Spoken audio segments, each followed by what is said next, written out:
Here, I'm going to stand close to this mic as well so that our recording picks it up. Our purpose tonight is twofold. One is to meet the candidates for this year's election for the Board of Education. We have 3 open seats on the board and 5 candidates, and so we're going to meet them one at a time. After that is finished, I'll turn it over to Miguel, who will walk us through the presentation of the 23-24 budget. The spirit of the budget hearing is that we're here to answer questions in case questions come up. So please feel free to ask questions as you think of them, and we'll just make it into a dialogue. So we'll start right away with an introduction to our board candidates. We traditionally do this in alphabetical order at this hearing, and so our first candidate tonight, Shannon Brock. Welcome, Shannon.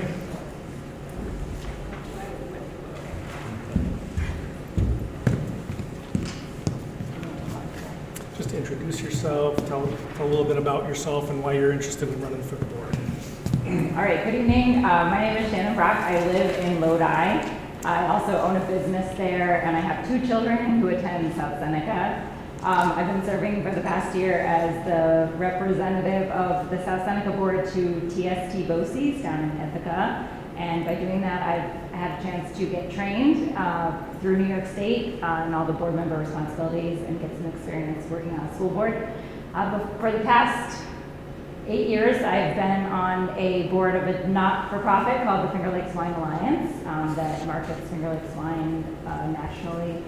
And that has also given me a lot of experience working on a board and understanding the purpose of a board and what it's for.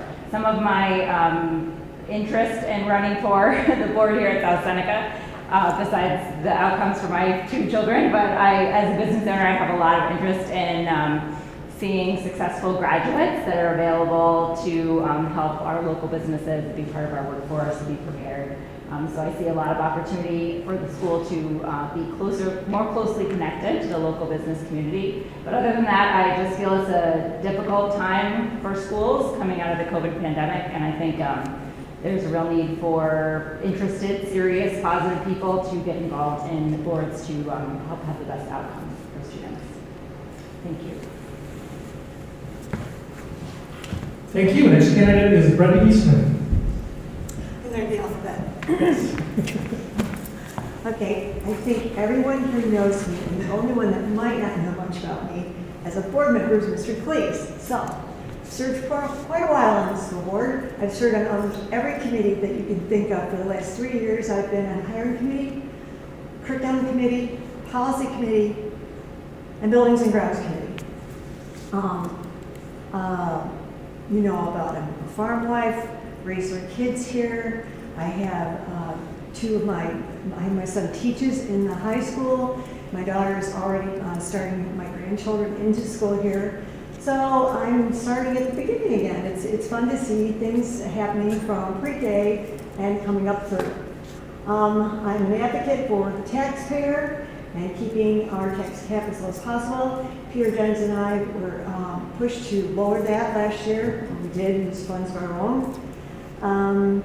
I'm also an advocate for the students not just being successful, but having an education and experience in school that's happy. And as of late, it's, you know, how with the emotional social issues, there's not that.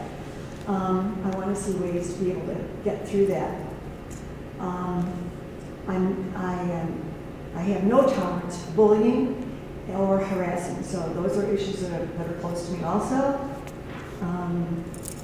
There's lots of stuff going on in my head because I'm just involved in so many other things. So are some of the other board members. I appreciate our board members that I serve with. I'd like to have just one more term on the board. Make sure you get out to vote next Tuesday evening or Tuesday. Thank you. Candidate 3, Ed Granger. Come on up, Ed.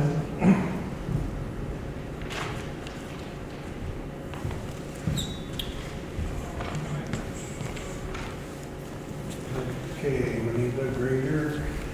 I'm not experienced as these other guys, but I'm a lifelong resident of South Seneca.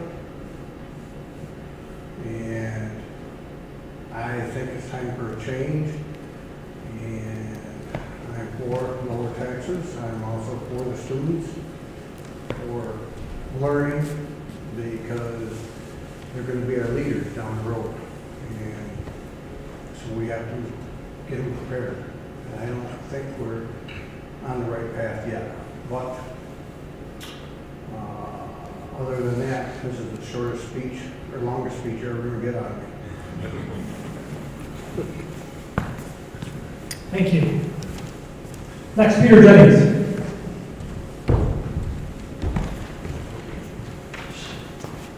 Hello, everybody. Peter Jennings, alumni from South Seneca. I currently will have 6 children next year in school here, and I'm looking for a re-election to be on this board again, continue to work with great members of this board, and as Brenda said, trying to keep a focus on being under that tax cap as opposed to just at the tax cap, and working to see where we can find room in the budget to do that, and where it's sensible to do it, right?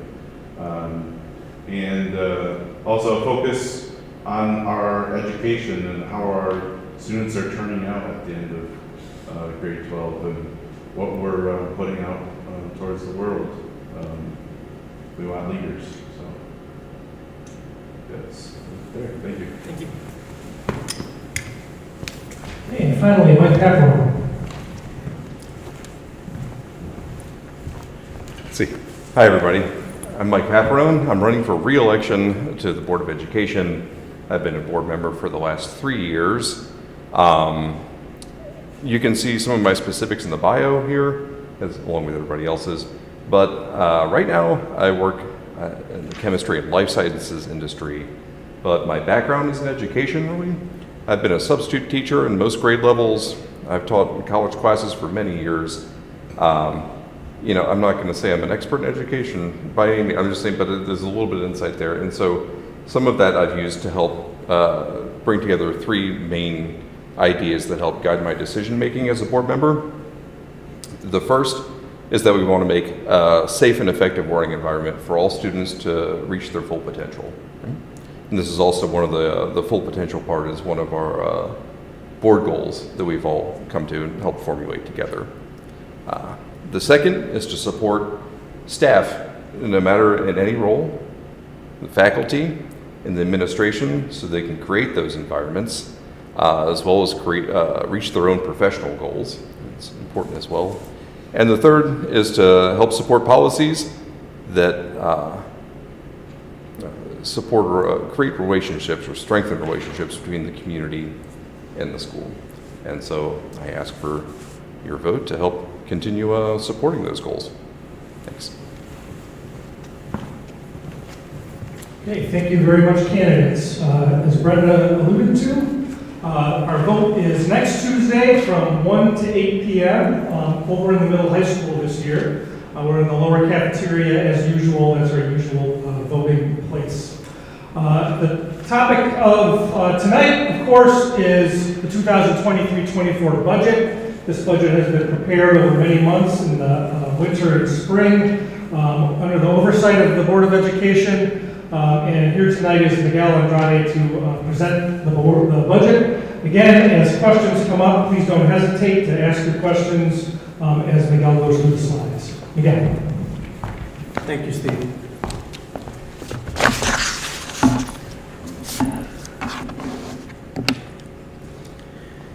Good evening, everyone. All right. So like Steve mentioned, we're going to go over the overview of the budget for 23-24.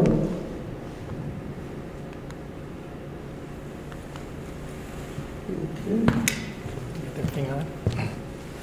Oh, it's not. Of course not. It is not. Yep. There you go. Thank you.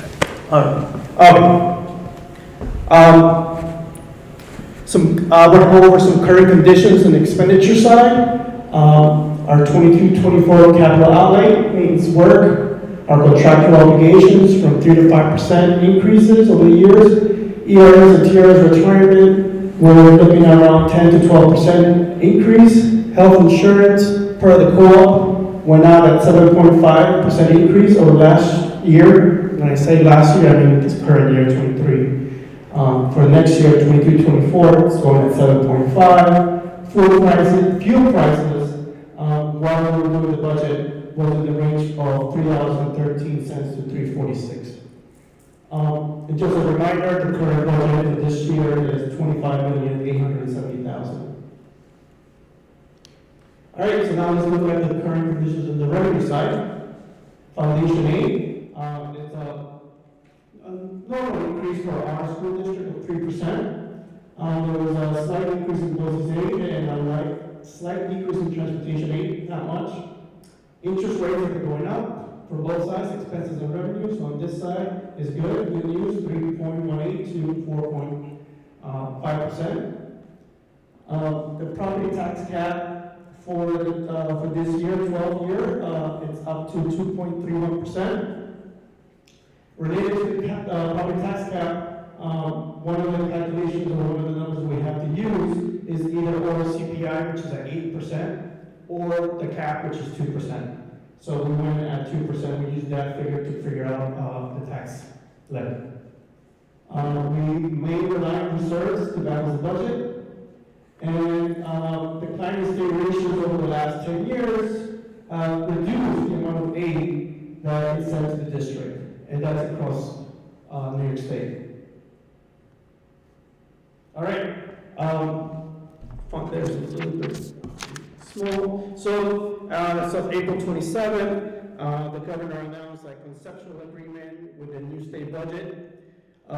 Senate and Assembly leaders continue to finalize the agreements on various elements of the budget package over the next several days. There were some highlights in the budget when it was announced.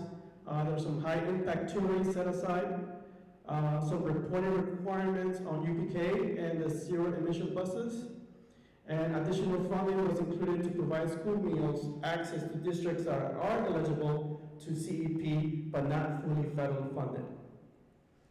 A 3% foundation aid was noted on our budget.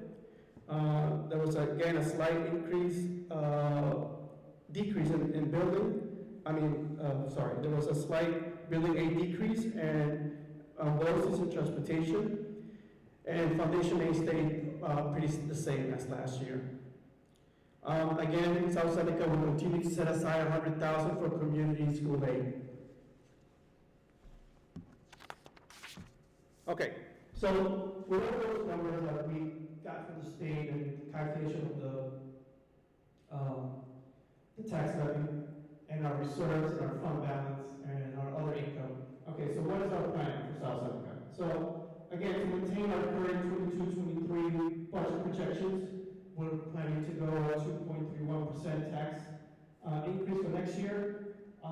We are in the process of figuring out how much we have available towards the end of May and June to see how much we can use currently from the current budget to purchase for items that are going to be used next year. We'll continue to use the federal funds and reserves to offset any state cutbacks. The cursor budget, the cursor grant, that's running out in September of 23, and the ARC is going to run out in September of 24.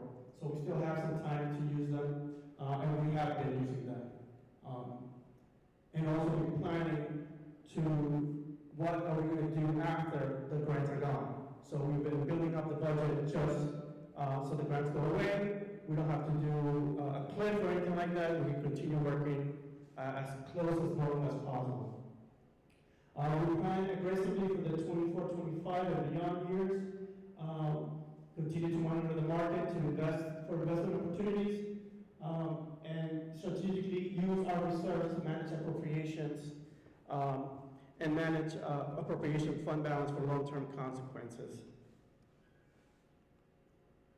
So this right here is the revenue side of the budget. I discussed the state aid, New York State, local taxes, and the other revenues and some of the reserves. So, as you can see, the New York State aid projection, we have a 15,160,000. That's around 200,000 more from last year. Our local taxes are going to go up to 2.31%, which yields about 199,000. The revenue, we projected an increase of 200,000. We are planning to use appropriated fund balance of 392,000 more than last year. That number went up to 1,600,000. And we're going to continue using our reserves and debt service fund at the same level as last year, 350,000 and 500,000 respectively.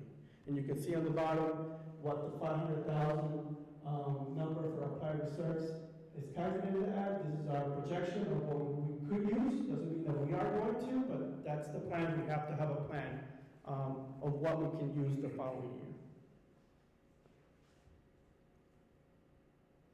And here's a pie chart of the revenue. Just for highlights, the numbers stay the same. New York State accounts for 56% of our revenue, local taxes 33%, and all of the revenues and appropriations are 4% each, and applied reserves and debt service amounts to the last 3% of the revenue. This is a good chart for you to see where our money is coming from percentage-wise.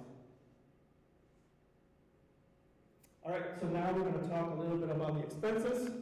Compared to 22-23, the increase for the 23-24 budget is 3.84%, around 993,776 from 22-23. Here is the proposed budget presented as required by New York State. Is divided by administration, total capital, and program. There was an increase of 139,000 in administration, 172,000 in capital, and 681,799 in programs. That amounts to 993,000, a 3.84% increase from last year.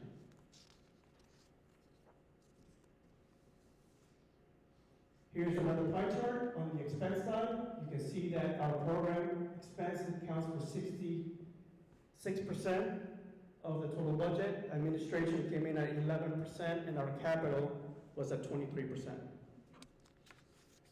Miguel? Yes. Could you break down a little bit what's included in the program? Definitely. So, on the program side, there is our teaching, our program for students with disabilities, special schools, computer associated instruction, guidance, health, psychology, social worker, co-curriculum activities, athletics, district transportation services, and embedded in each of those are a portion of the employee benefits. So the last number on the bottom, the 3.6 million, is the benefit side of all our teachers and faculties that are in the program section of the budget.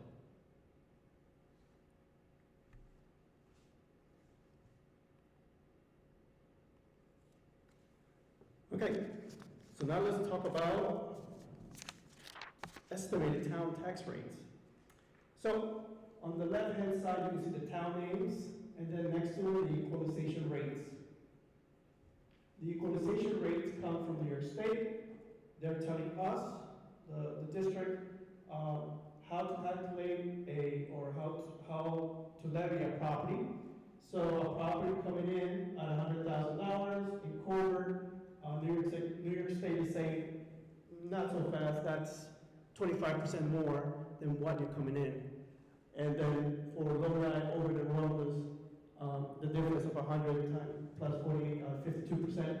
So you have to tag that on top of the property, and that's what's being levied. Hector is the only one that has stayed 100%, so nothing changes there. In the middle is the tax rate per 1,000. Again, these are estimates that are coming in. So what I'm using is last year's valuations of property, and I'm using new tax equalization rates and calculating this number here. So as soon as those numbers are finalized by our towns, they'll give me the numbers, and I'll do the recalculation again. It'll be the same amount of tax levy, it'll be the same amount, but allocated a little different, depending on what evaluations come in at.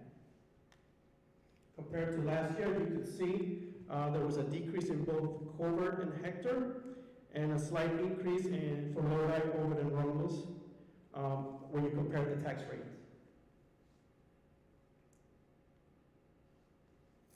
And like I mentioned before, the equalization rate comes from New York State. There's a formula in there that they use to figure out the equalization rate. And the two things that impact the tax rate are the equalization rates, of course, and any new or increased assessment of properties. So that is what we're going to be waiting for, if there's going to be any increase or new assessments. And then once we get those numbers from the towns, again, like I mentioned before, I'll figure out what the levy is going to be spread across the towns.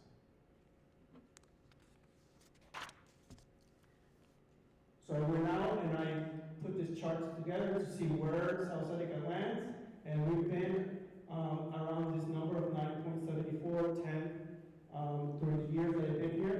You can compare it to Romulus, to Dundee, and of course the bigger school district, Seneca Falls and Newark, where we are and where we fall.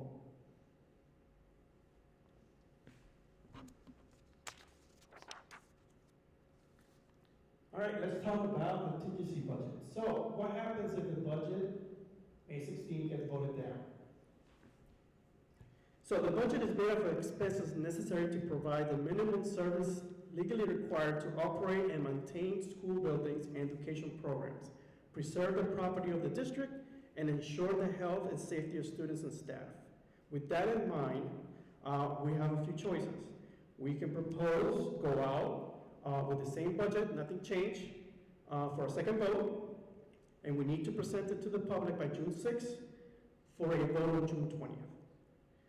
Second choice, we can propose a new budget with an attainable tax levy increase, no capital outlays, no bus purchases, possible staff and expenditure cuts, and present it to the public by the same date, June 6th, and get voted on the 20th. Or we can skip those two and go straight to contingency and have no more votes.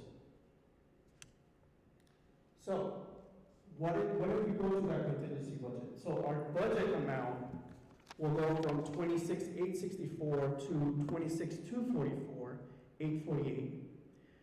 That's still a 1.45% increase from last year's approved budget. The tax levy will be at 0%, so we'll lose the 199,832 that I showed you in the previous slide. That's gone. And on top of that, we may need to do cuts on the admin, staff, and programs of about $619,595. Those cuts include eliminating new and replacement of equipment. You know, instead of getting 3 buses, we might just get 1 or none. Some equipment, musical instruments, cameras, all the other expenses in this category will be delayed. And we might have to charge a facility fee to use by the public.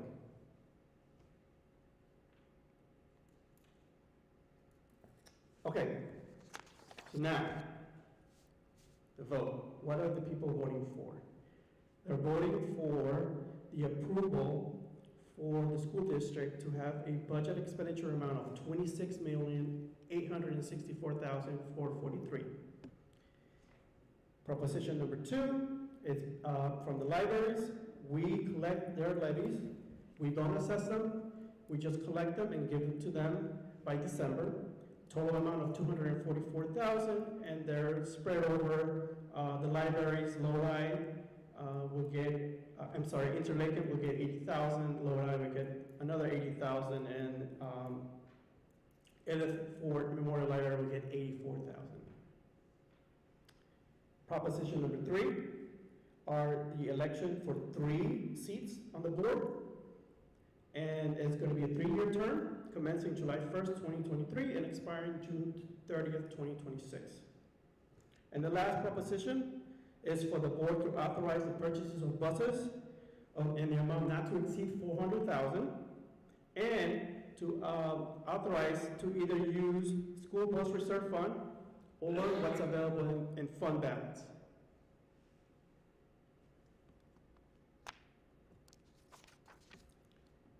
And finally, the vote, May 16, from 1 p.m. to 8 p.m., lower cafeteria, Ovid campus.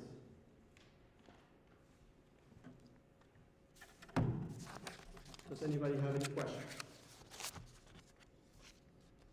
Yes. So it says that the tax cap is, the increase, tax cap is 2.31%, but then you had another figure that the budget was being increased by 84. 384. So can you explain the difference? So the tax cap increase is the revenue side. So that is a portion of, that is going to be used to fund the expense side. So you have to pretty much, if you want to compare revenues and expenses, you have 231 in revenue and 384, you're still short. So that is why we get state aid, and we get to use our reserves and our other income, and that compensates, and that brings us up to the 384. Because as we see last year, in the revenue slide, if I can go back. On the revenue side, we also have comparing it to last year. So we're going up. So you see, we have the 22-23 column, and we have the 22-24. We're increasing both sides by 93,776. Both sides are being increased by that, but the percentages might be different because now you're talking about a portion of the revenue that is going to go up, and then state aid is going to go up 3%, and so on. So all those percentages will add up to the expense side of 384. Miguel, can you comment on we're not really voting on the tax cap at this point, right? We're voting on the expenditure budget, and that tax cap will be set after this vote. The board will have an opportunity to set the levy in August on the board meeting on that. That's when the board will approve the levy. So even at that time, you can change it and either you can only go down because. The promise at this point is to be at or. Yes. So all we're doing right now is just voting to fund the expenditures. That little portion, that little revenue portion can still change when you set the tax levy.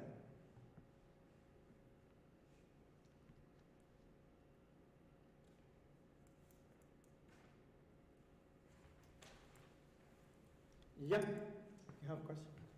This question might not be directly, but indirectly, the effect of how many students do you project this school is going to have in the next 5 to 8 years? Is it going to increase? Is the trend going to increase? Or is it going to decrease? And that will determine how many people in the populace is going to pay for that revenue. So that's one question I have. So our enrollment projections over the next 5 years or so have stabilized. We've lost a lot of enrollment over the last 20 or 25 years. It was more of a dramatic decrease in the decade between 2000 and 2010. And then the decrease slowed a little bit, and our projections now are that they've evened out. So we're at roughly about 675 students total, about 650 that attend in these two school buildings. And the projections for the next 5 years that's pretty stable. We don't expect much more of a decrease over the next at least 5 years or so.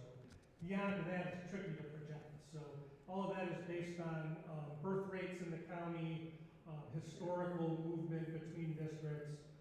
But all of the projection graphs now say that we've stabilized where we're at least for the time being. Another question? Yes, another Okay. question. Can you determine or calculate what is the cost of a student, the average cost of a student going to this school district?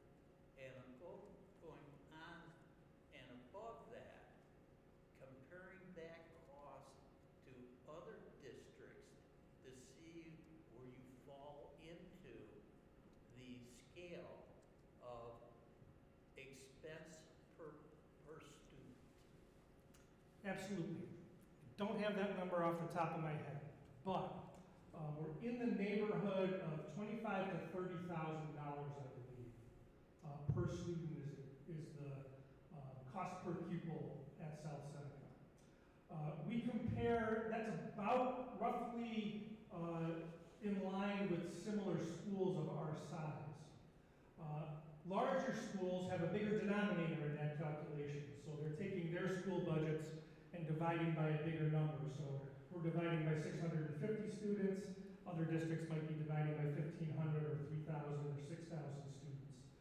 One way to think about this is, depending on how many buildings there are in a district, a school building costs about the same amount of money, but if you're dividing that cost by fewer students, then your number per pupil goes up. So it's a big number, $25,000 to $30,000. Across the country, New York State has a very high number cost per pupil compared to other states as well. So we live in New York State. We compare pretty favorably across the other similar schools, but there's no getting around it. It's a pretty high number. Thank you. You're welcome. You can find these numbers printed annually on the New York State Education Department website. There's a column at the end for public data, and when you look at the state report card, they publish those numbers every single year. So they're pretty easy to find if you can if you can navigate to the state ed website. I apologize, I don't know that number off the top of my head at this point. Steve, just to add to that, that was actually part of our discussion at the last board meeting. Yes, it was. Looking at grades and comparing to state averages. And Yeah. a piece of that was actually the cost. Yeah. Yeah, there's a report called Transparency Report, which I love. But that is what we do. We put all the expenses and we put the number of students, and it calculates an average. And that I send to the state, and then the state turns around and posts it in the school report card website. It's right there. That's what the transparency report is. We, by law, the district has to show these reports in the various libraries and the entrances of the school district. So when you see the budget brochures on the front, there's a binder next to it that has all this information, and it's available to the public. You can walk in there, you can see, and you can actually go to the page, and you can see what last year, now we're talking about 21-22, what was the cost per student.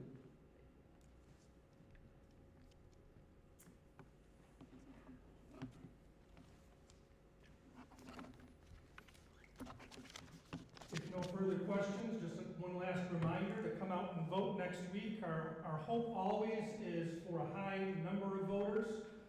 So spread the word that vote's happening 1 to 8 p.m. In Ovid next Tuesday. Between now and then, if anybody has more questions or thinks of any more questions, don't hesitate to reach out to the district office and we'll get you your answers. Spread the word to others that they can do the same.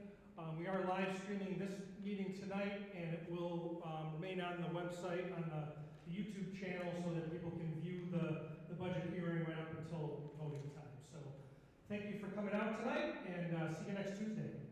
Thank you. Thank you. Thank you, Steve. Sure. Thank you.